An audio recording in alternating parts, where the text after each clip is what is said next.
You ever notice that sometimes when you're talking to someone, they give you every indication they're listening? Maybe they nod their head, they say, or yes, dear, I'm guilty of that. Maybe they even repeat what you're saying back to you. Like, Paul, don't forget to change the load downstairs. All right, don't forget to change the load downstairs. Got it. But they actually aren't really listening. You ever do that? I do this sometimes. As a matter of fact, I say sometimes, I do it a ton of times actually. I'll nod my head, say yes, and then several minutes later, I ask myself, wait, what did I just agree to? What did I commit to?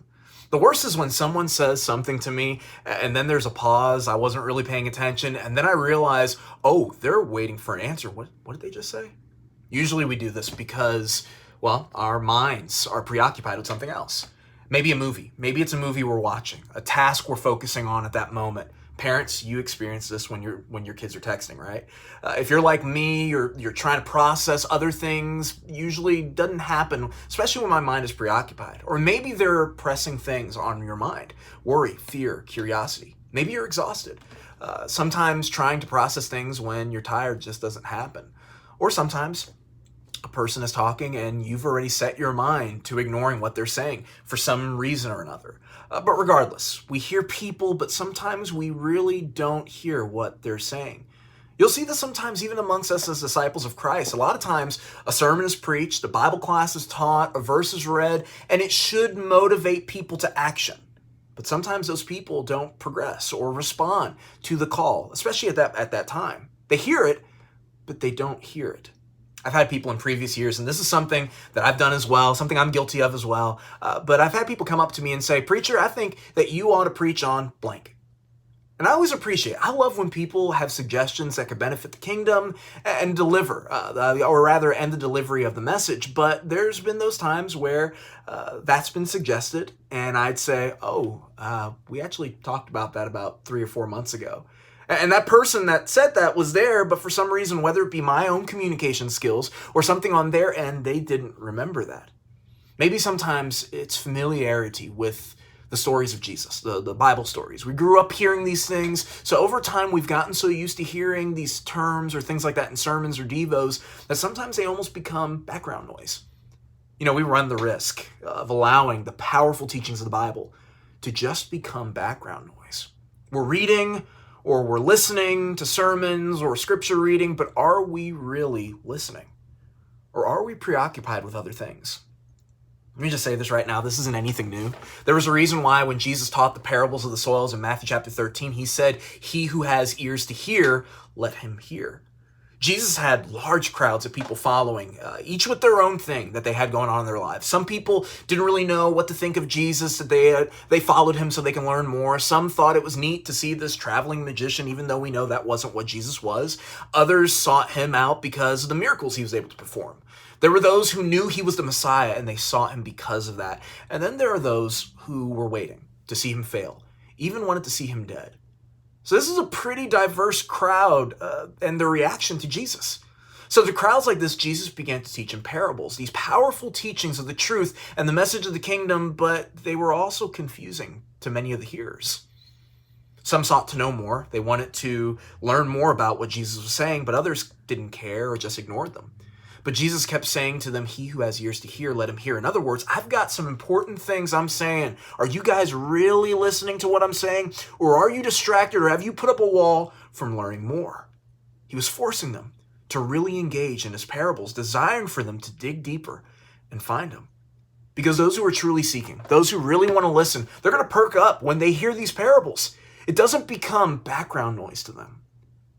What we're going to be looking at for the next several weeks. We began this a couple of months ago, but we're going to go ahead and restart this class again. We're going to look at the parables to not allow for the message of the kingdom to become background noise in our lives, but be at the forefront of our walk. Let's go ahead and begin asking the question, what exactly is a parable? Well, the parable is an anglicized form. The word parable is an anglicized form of the Greek term parabole. Comes from two root words, para, which means beside, and balo, which means to throw. So the word literally suggests to throw or place something beside something else for the purpose of making a comparison. So in the usage of parables, what did Jesus attempt to do? What was the purpose? He used narratives, stories, placed alongside certain truths for the purpose of illustrating those truths. You may have heard the expression, if you grew up in Bible class, in studies like this, that the parables are earthly stories with heavenly meaning. So I want us to be clear about something. What we're not saying is that these are fables. Fables are invented stories of unreal fantasy type of elements or impossible situations.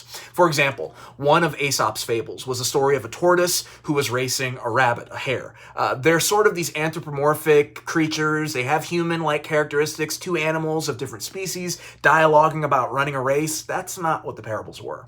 The parables were illustrations drawn from real life, everyday occurrences, but were used to present a moral truth. Now, Jesus' audience could have easily related to the situations with the things that actually took place in their culture that Jesus was using in his teaching. So how were parables used by Jesus? They were used in several specific ways. For one, they were used to make spiritual truth clear to those who were sincerely seeking the will of God. Secondly, the parables were sometimes used by Jesus to conceal the truth from those who would dishonestly abuse them. It wasn't being deceptive. That wasn't Jesus' attempt, as everyone heard the same story, but Jesus knew only the honest truth seekers wouldn't just settle for the surface level. Thirdly, the parables were used occasionally as a really good teaching device. Jesus was a master teacher. They were a really good teaching technique to cause men to agree with the truth before they realized it was actually applying to them. What's a solid example from the Bible, other than Jesus' own usage of the parables, that this method is used? One that sticks out to me is, you remember Nathan the prophet when he confronts King David about his sins. You remember David committed adultery. He committed adultery with a woman named Bathsheba. He found out she was pregnant. Remember, this woman's married. And in his attempt to conceal his adultery, he had her husband Uriah, one of his top loyal men, killed in the front line of battle. So God, in 2 Samuel chapter 12, sends Nathan to confront David. Nathan doesn't just outright rebuke him, but he tells him a story. He tells him a story of two men, one rich, one poor, how the rich man, even with a large herd of sheep, took and killed the only lamb from the poor man, who loved that lamb very much that Scripture says was like a child to him. David, who was a shepherd, loved his flock, protected his flock at the risk of his own life. Since he was young, was enraged by this story, and he said that the rich man was worthy of death. Nathan boldly tells him, "You are the man." In other words, you're like that rich man who had everything, could have any woman you want to marry as your wife, and you take the wife of a humble man. David, realizing this, lamented and repented of his sin. Another example from Jesus' own usage would be in Matthew chapter 21 and verse 33 through 45, where he tells the parable of the wicked husbandman to the Jewish leaders. Now, they hear this story, and we're going to go into that story later on when we look at it, but they hear it, and not realizing the teaching device Jesus is using, they condemn the wicked husbandmen. They pronounce their doom. What they overlooked was that in Jesus' story, they were those wicked husbandmen, and they were guilty of the same thing before God. So that's another way parables were used. Fourthly, parables were really helpful in enabling men to remember the truth. You think about how the parables were taught, and you may not remember word for word how Jesus told them, but you know what they're about. You get the general message of them. Even society has demonstrated that. Let's say, the Good Samaritan. You don't have to be a Bible scholar to know to some degree what that parable's about. There are hospitals, like, for example, Advocate Good Samaritan Hospital in Downers Grove. There's charities named after the Good Samaritan. Why? Because it reflects that those organizations are trying to take care of those like the Good Samaritan, no matter who they were. Like the way the Good Samaritan did to the Jewish man who was robbed. I remember there was an episode of the show Seinfeld. I think it was the finale where the gang, George, Elaine, Jerry, Kramer, they all got tried and sentenced to jail because they were on vacation in a small town where they witnessed a robbery, and being stereotypical New Yorkers, they did nothing about it. They just watched it and said, too bad. The fictional law that they violated in that town was called the Good Samaritan Law. Now, anyway, let's move forward. Let's move forward a little bit. Why did Jesus use parables? What was his reasoning behind it? Man, Jesus was a master teacher, and he employed so many different methods of teaching: object lessons, sermons, parables, Q&As. But for one, the reason why he used parables was because it was a fulfillment of Old Testament prophecy. In Psalm 78, verse 2, the psalmist there, speaking from the Messiah's point of view, said, "I will open my mouth in a parable. I will utter hidden sayings from the old." Matthew chapter 13, Matthew would use this passage to cite it was a prophecy pointing to Jesus. So Jesus, in using the parables, was fulfilling prophecy. Secondly, Jesus' usage of the parables from Matthew 13 onward represents a huge change in his style of teaching. Earlier in his ministry, he used figures of speech to emphasize his lesson, but later Jesus largely used parables, which would need further explanation. Why? Well, you see, Jesus himself was growing to become a very controversial teacher in the eyes of the religious leaders around him. His use of parables was almost a test of a person's character. With those who truly desired the truth, it caused them to raise their head, even if they didn't quite get it at first, it caused them to raise their head in attention and excited them to understand them better. If they didn't at first get the meaning, they would come like the disciples did to Jesus in Matthew 13 and verse 36, Mark 4 and verse 10. What does Jesus say? He says, asking it will be given what? To you. But you have to ask, right? Seek and you shall what? You shall find. But you have to seek. Matthew 7 and 7. But you see, the fleshly minded people focus on those that just focus on the here and now. It shows their real character by not wanting to seek and have an interest to learn more. Those who are corrupt, they dismiss Jesus' parables as little stories. Paul would allude to something similar in 1 Corinthians chapter 1 and verse 18, where he says that the word of the cross is foolish to those who are perishing. In other words, to those who are spiritually dying but don't care about their spiritual health, but to those who are being saved and doing whatever it takes, it is the power of God. Let's get a vivid image of the cultural and political landscape of Jesus' ministry. Josephus, a Jewish historian, tells us that Galilee, where Jesus first began to use parables, had large number of zealots. It was a hotbed for zealots. What were zealots? They were these political radicals, terrorists that misinterpreted prophecies of the kingdom and the Messiah and thought to prepare the way for Israel to become a strong physical kingdom again. Again, a misinterpretation. They had to physically remove Rome from Israel, leading to violence, terrorist attacks on Roman officials, buildings throughout the region. Some scholars believe that logically, knowing this, especially where he began his parable teaching, Jesus would want to keep these carnal-minded people from taking his message and corrupting it. A scholar by the name of Alfred Edersheim made a classification of Christ's parables and showed that Jesus' message and his parables began to escalate with the increasing hostility of those who opposed him. So now, we're diving into the parables, stories told by Jesus in the first century to a first century Jewish audience, using some things that related to them better than it would to me today, though the message is essential for all of us. So what are some guidelines for studying the parables? What could help us better grasp what Jesus was conveying? Parables, they are awesome in teaching the truth, but they've been abused by those who would teach them falsely. So when we study these parables, like anything else in the Word, there's a care we want to take in doing that. To look how we can do that, we're going to illustrate our attempt in studying the parables by using Luke 15's parables. Remember, the lost coin, the lost sheep, the prodigal son. So first, to study the parables, we've got to look at the immediate historical background, the context. Why was Jesus teaching those parables in Luke 15? What prompted him? Well, let's look at the immediate context before he begins teaching them. Let's go ahead and read Luke chapter 15, verse 1 through 3. And it says, "Now the tax collectors and sinners were all drawing near to him, and the Pharisees and the scribes grumbled, saying, 'This man receives sinners and eats with them.' So he told them this parable."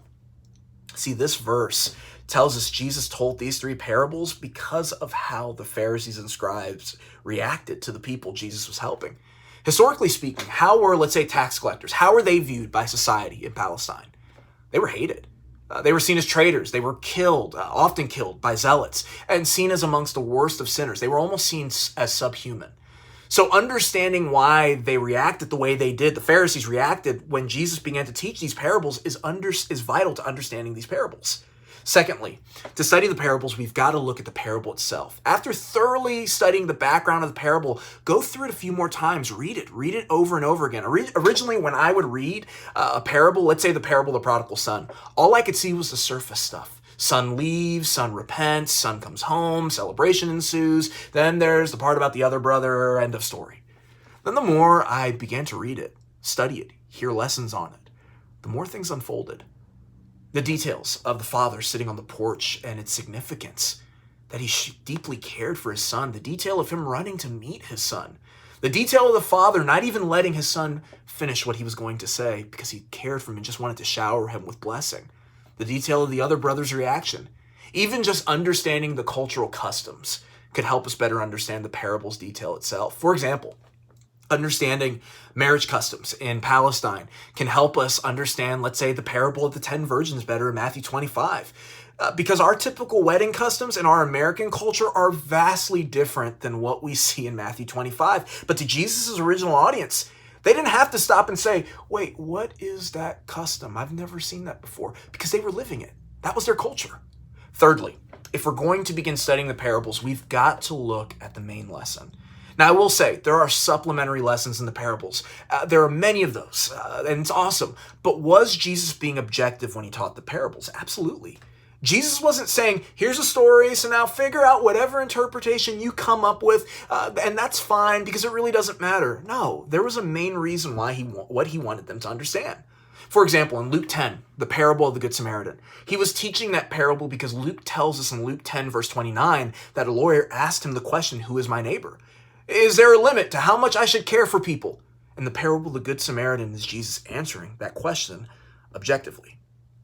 Let's go ahead and stop there for this afternoon. Thank you guys so much for joining in on this class. I hope that you found this beneficial to your soul, and I wanted to help springboard our discussion. Wednesday at 7 o'clock, we're going to gather together on a Zoom conference. I'll email all that information out to you. We'll discuss some things we learned from the class and how to apply them in our walk. Man, the parables are an awesome, awesome, awesome study, and I'm looking forward to continuing the study with you all. I want to say I love you guys. God bless. I usually like to conclude these with just letting you guys know that I'm here for you.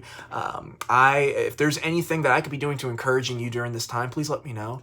There are so many things that are going on with all of our schedules. Let your brethren know what we can be doing to help you out. There's so many things taking place within this time that has all of our minds occupied with so many different things that it's easy to overlook things that we should be taking care of. Let us know. Please let me know. Give people a call. Let people know that there are people in our congregation that, man, if you gave them a call, it would mean the world to them. Go ahead and do that. Take some time to do that this week. God bless you guys. I want to thank every single one of you. And I just want to say this. I want to thank, if I haven't said this enough, I feel like I haven't. I want to thank each and every one of you for everything you guys have done for Kelsey and I. I'll say this, we are immensely blessed, and with just the amount of love that, even though we're so far apart from each other right now, Indigo has been, our daughter, has just been showered with love from all of you. And y'all have just done such a huge, y'all have just been such a huge blessing in our lives. And we can't wait to be with our family physically again. Love you guys, and God bless each and every one of you. Look forward to our discussion on Wednesday night. Please be there. Watch these videos. There'll be some discussion questions. The discussion questions relate to what we're talking about in this video. So there's not going to be anything that's like, we're talking about the parables, but let's talk about eschatology. It's not going to be like that. So if you watch the video, watch it a few more times and just see what you can draw from it, and even just some things that you can bring to the table as well. As long as we're talking about the Word of God and we're doing it in spirit and truth, man, it's going to be an awesome discussion. God bless you guys. Love you. And I pray that you guys have a good rest of the day and an awesome start to the week.